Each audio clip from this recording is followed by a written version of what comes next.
Sirje Kapper, tunnustatud spetsialist, kes hakkab meie naiskonda ja meie peagi avatavat tüdrukute jalgpalliakadeemiat kõige kõrgemate tippude suunas vedama.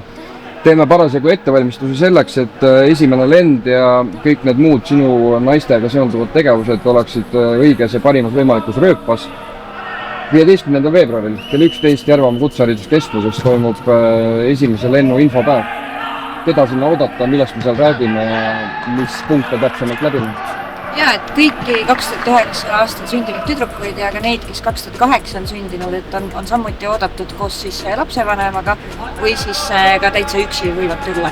Et mis me läbi käime, räägime sellest, milline see päevakava hakkab välja nägema, mis tegevused meid akadeemias ootavad ja mis tegevused koolis.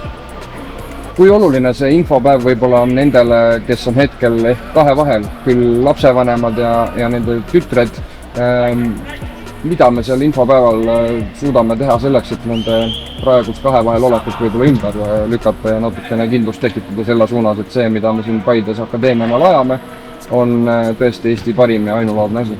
Ja, et kõigepealt meil on kõige paremad tingimused, et meil on siin kõige parem jalgpalli Eestis hetkel, aga kindlasti ka see, et planeerimine kaob ära, et mängijatel ja tüdrukutel, kes tulevad akadeemiasse, neil on väga lihtne siis teha seda, mida neile meeldib, ehk siis mängida jalgpalli kooli kõrvalt, et kool teeb kõik selleks, et seda saaks teha kõige kõrgemal tasemel ja hetkel siis Paides.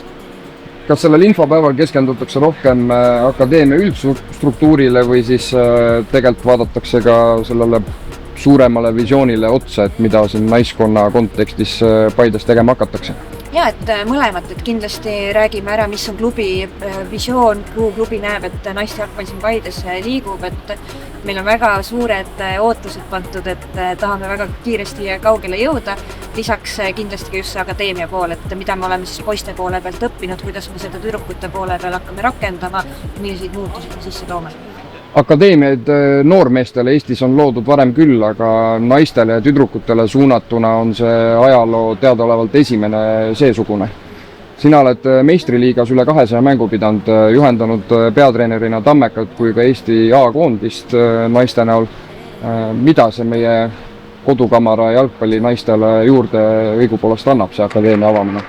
Ma arvan kindlasti just selle kindlustunde, et Eesti jalgpall on panustamas naiste jalgpalli arengusse, et ma arvan, see on see kõige tähtsam osa siin, ja Paide näol ka, et klubi tahab, et naiste jalgpall areneks just siin Paides ja see akadeemia on esimene samm selle suunas.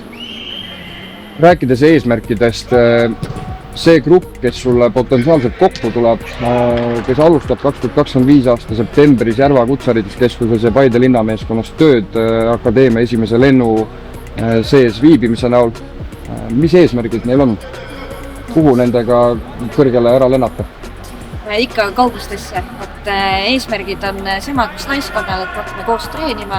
Eesmärk kõigepealt jõuda siis esiliigasse ja sealt edasi juba meistriliigasse. Täiskasvanute jalgpall on see, mida nemad hakkavad siis mängima.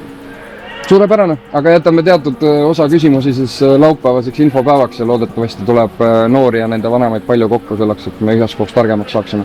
Täpselt nii. Aitäh sulle, Sirje!